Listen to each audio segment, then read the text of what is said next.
LeBron James at Stephen Curry sinubukan pagsamahin at Sixers nakisali din. Yan ang ating pag-uusapan, pero bago yan, paki-like mo naman ang ating video mga amigo. Tapos na ang trade deadline at nailipat na ang mga player na nakuha sa trade.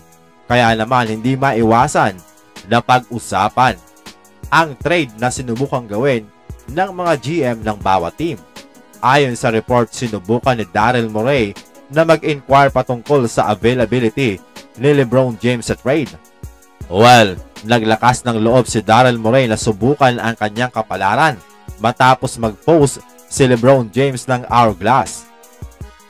Umugong ang pangalan ni LeBron James sa trade matapos talunin ng Lakers ang Boston Celtics kahit wala siya at si Anthony Davis. Dahil nag-inquire ang Sixers, ay nag-counter-inquire din ang Lakers at tinanong kung available din ba sa trade etong si Joel Embiid. At dahil dito, biglang nag-iba ng target ang Sixers at sinubukan din nilang mag-inquire patungkol kay Kevin Durant, Devin Booker at Bradley Beal. While kilala si Daryl Morey na mahilig mag-target ng star player. Hindi lang Sixers ang nag-inquire patungkol kay LeBron James, maging ang Golden State Warriors ay sinubukan din ang kanilang kapalaran para makuha si LeBron at i-partner dito kay Stephen Curry. Ayon sa report na ang owner ng Warriors na si Joe Lacob ay nakipag-usap mismo kay Jeanie Buss patungkol kay LeBron James sa trade.